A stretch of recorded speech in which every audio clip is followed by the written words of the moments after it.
Hi guys, how are you? Welcome to my second Patreon video about art entrepreneurship. And I gotta tell you, I'm gonna do this in one take because it's already getting super hot here and I'm like, having hot flashes and sweating. And so anyway, I hope you don't care or mind about my little goof ups and stuff. But today, well, I was gonna talk about the business plan because I think it's really important. And I am going to talk about that starting in the next video I do next month. However, I was talking to a friend, an acquaintance, the other day about my personal business plan, and she was a little confused because she was talking about like, well, how are you really going to make money? And I realized sometimes I think business plans can be made in which money is there, but it may not be the first priority, which is a problem for business type people. And so that's an interesting conundrum. For creatives, I think sometimes money is not the most important. So in thinking about that and starting to talk to some of my friends around here about how creatives think about money and finances, there was this game that I used to play and people play. It's a typical game, and it's the power, fame, wealth game, which is you think about these things as ways to achieve success in a career. Of course, there's love and sex in here, but we'll take that out because that's a necessity and it is not so important about career. And the game is you choose one, and you choose one that's most important to you. And I think that it's a really good exercise for us to feel like in terms of setting our goals, which we talked about last time, what's really important to me when I think about my goals?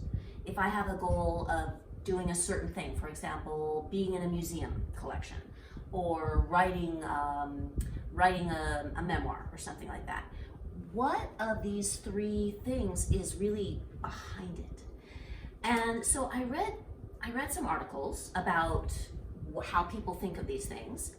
And it was really interesting. If somebody who is talking about money, who is really interested in economics and traditional business, talks about these things, they talk about wealth as the noble pursuit, which I found sort of interesting, you know. They talk about fame as the childish or silly pursuit, which I have problems with also. And then they talk about power as the dangerous pursuit, which I would agree with, okay? So, but I think that it's a really good exercise for each of you, and also when you're talking to your friends or people that you care about and that you know who you can discuss these things with, it's really interesting to say, well, what do you think about these things? Of course, they're very circular, right? So if you have great wealth, you can achieve fame and you can achieve power, but not necessarily, right? And the same with all of them. Fame can give you wealth and power can give you fame and wealth. But what if these things stood separately and we thought of them as in very noble ways? So for me, and I think that this is a good exercise for you guys, for me, wealth, when I think about wealth generation, I think about it in terms of stability. So these things also have a lot to do with how you were raised. If you were raised in a family in which, you had a lot of wealth, maybe that's not something that's as important to you. But if you had less wealth, or you were raised in a working class or a poorer family, this is going to be really important to you, and it might be your most important underlying goal for having success. So wealth can provide stability, and it can take away even fear, okay? So of all of these things, wealth helps you to not be fearful about the future because you won't be in trouble. And there was one other thing that I thought wealth provided, which is freedom.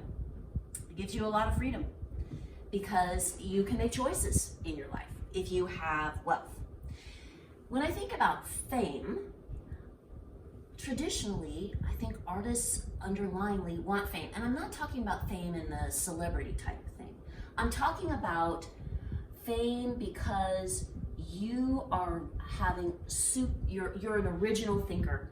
You are an artist who thinks out of the box and discovers something new, which in the in the Western world we value so highly. Or you're a scientist or an inventor, and you are you've done something amazing and thought of something new. So that's one of the things about fame, that because you're original. We can also think about history and the history books. So a lot of us, we do want to be remembered as artists.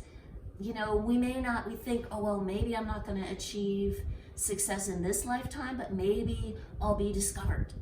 Maybe way after I'm dead, I will be able to influence and help other people. And so it's sort of the idea of being in history is important to a lot of people. And then the other thing I really think is contributions to culture. So a lot of us, that's a really important thing, to influence and contribute in a generous way to culture, which is a great goal. The last thing, power, is a little more complicated.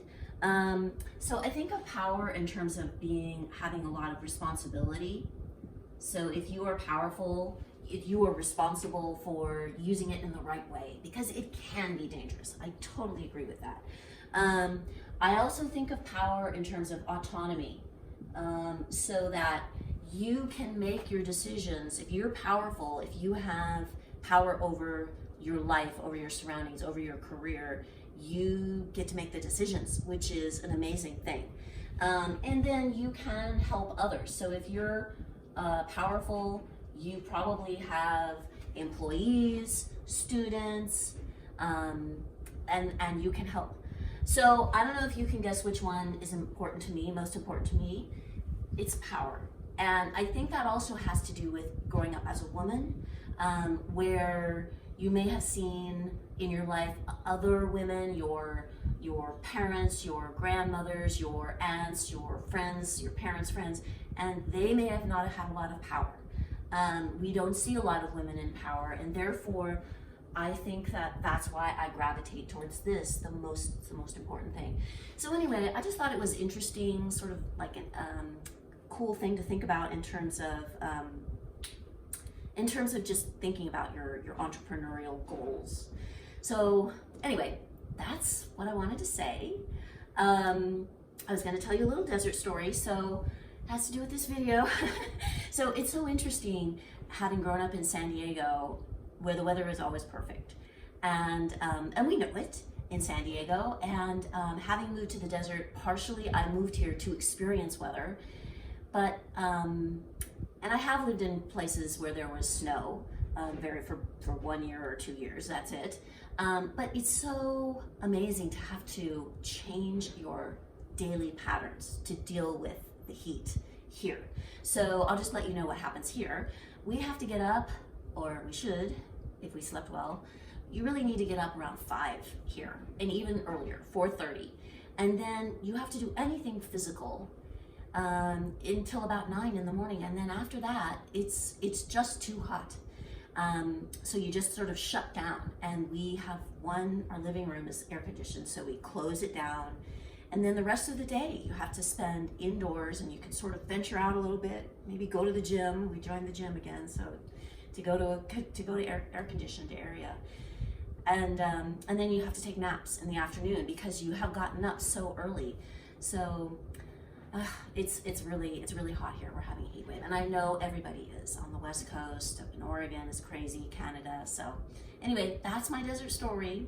I want to thank my VIP supporters, Kathy Immordino and Robert Penner, for helping me make this video, and my special supporters, Cindy Zimmerman, Molly Stump, Kathleen Postma, Linda Keeler, Christine Shoemaker, Kirsten Abbo, and Josiah Poplar. Thank you so much, and I'll see you next time.